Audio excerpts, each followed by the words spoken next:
Bonjour tout le monde, j'espère que vous allez bien. Alors aujourd'hui, on se retrouve pour une séance qui va être en 3 parties, échauffement, metcon et un finisher assez difficile sur les abdos pour finir. Alors, l'échauffement il va se passer en 3 tours, vous pourrez vous aider d'un poids. Là je reprends l'éternel sac à dos pour que ce soit un petit peu plus simple, comme ça vous l'avez chez vous. Vous avez les strict press à faire dans un premier temps. Les strict press, je vous rappelle, c'est simplement l'action de venir pousser le poids au-dessus de la tête sans céder des jambes.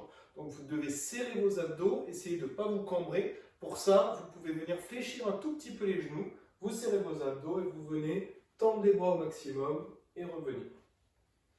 Ici, quand je viens pousser, j'essaie de bien être à la verticale et de ne pas pousser juste devant. Donc j'essaie vraiment d'ouvrir les épaules au maximum.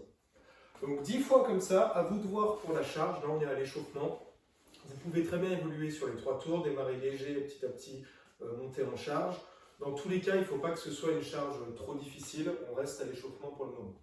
Ensuite, vous avez les push-ups, donc les pointes sur les pieds ou sur les genoux. Je vous rappelle, vous êtes avec les mains à largeur d'épaule. Vous venez toucher la poitrine au sol et repartir. Même chose si c'est sur les genoux.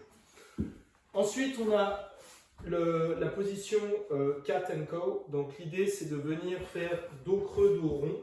Donc vous êtes à 4 pattes au sol et vous allez venir cambrer au maximum le dos pour ensuite repousser au maximum pour arrondir le haut du dos. Donc là, c'est plus un étirement qu'autre chose. C'est assez agréable normalement à faire quand vous venez étirer. Et ensuite, vous venez alterner vos positions à chaque fois. Donc à faire doucement, c'est pas du tout dans la vitesse. Et après, vous avez les jumping jacks. Donc là, vous venez écarter les bras et les jambes en même temps, histoire de sautiller. Si ça peut le faire chez vous, n'hésitez pas, comme d'habitude, à prendre la corde à sauter. Donc 3 tours à faire comme ça. Si possible, grimper en poids sur les strict press. Sinon, on reste avec le même poids. Ensuite, le metcon, il va se passer sous forme d'AMRAP qui va durer 15 minutes.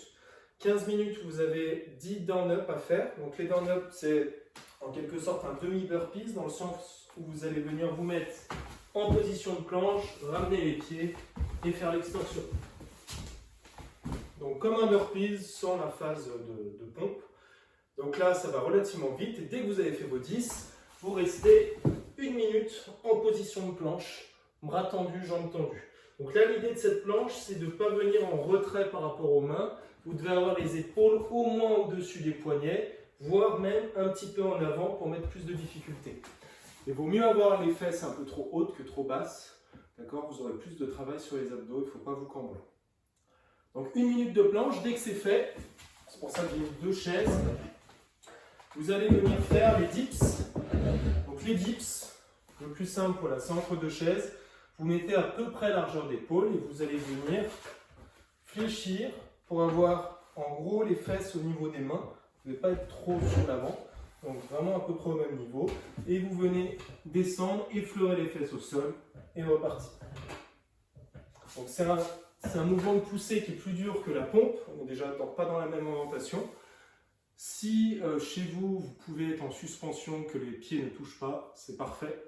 Sinon, on le fait comme ça, vous mettez vos pieds devant. Si c'est trop difficile, vous venez ramener un petit peu vos pieds en direction des fesses.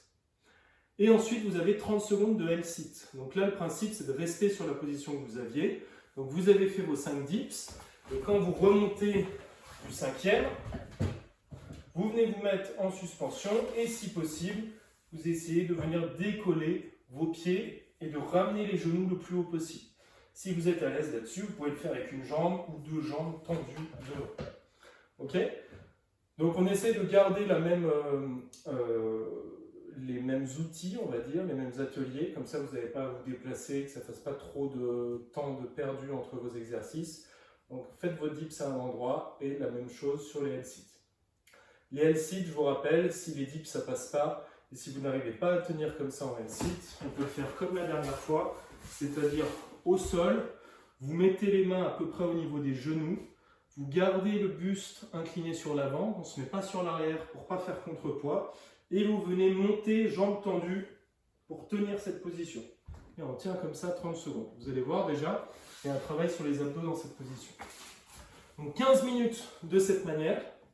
Et ensuite, vous avez le finisher. Donc le finisher, on va faire 5 tours pour le finisher. vous avez 30 à chaque fois. Donc on a 30 Russian twists dans un premier temps. Les Russian twists, vous êtes assis par terre, les talons décollés, et vous venez passer votre sac à dos de chaque côté en gardant les abdos serrés. Et le poids va me désaxer un petit peu. Ensuite, 30 secondes en hollow hold. Donc le hollow, je vous rappelle, vous avez le bas du dos toujours plaqué au sol. Vous venez tendre vos jambes et vous faites en sorte de décoller au maximum les omoplates et de garder cette position. Si c'est trop difficile, vous pouvez venir attraper un genou avec une main et garder la position voulue de l'autre côté. Ok, donc 30 secondes comme ça. Et ensuite, vous avez 30 secondes en arch. Donc le arch, c'est l'inverse. C'est avec la position de Superman. Donc là, vous êtes au sol. Vous allez essayer de décoller les cuisses et de décoller le buste au maximum. Regardez toujours le sol. On ne vient pas forcément se casser la nuque comme ça. On reste droit et on décolle le plus possible. Donc là, vous devez sentir l'effort dans le bas du dos. Et ensuite, vous avez les lateral crunch. Donc là, vous êtes à nouveau sur le dos. Et vous allez venir chercher le genou gauche avec le coude droit et inversement. Et vous venez passer d'un côté à l'autre. Okay, comme on l'appelle aussi crunch bicyclette, parfois je vous le mets comme ça. Donc c'est la même chose, on vient faire des crunchs en tournant un petit peu. Et après vous avez 30 secondes de pause et après vous repartez. Donc là, si je vous impose le temps de repos, c'est justement pour vous l'imposer. Donc essayez de rester que sur les 30 et de ne pas prendre des repos supplémentaires entre les exercices. Vaut mieux faire les exercices un peu plus doucement, mais tout le temps enchaîné, tout le temps être en mouvement. Et vous n'avez que les pauses qu'à la fin pour les 30 secondes. Bon courage et je vous dis à demain.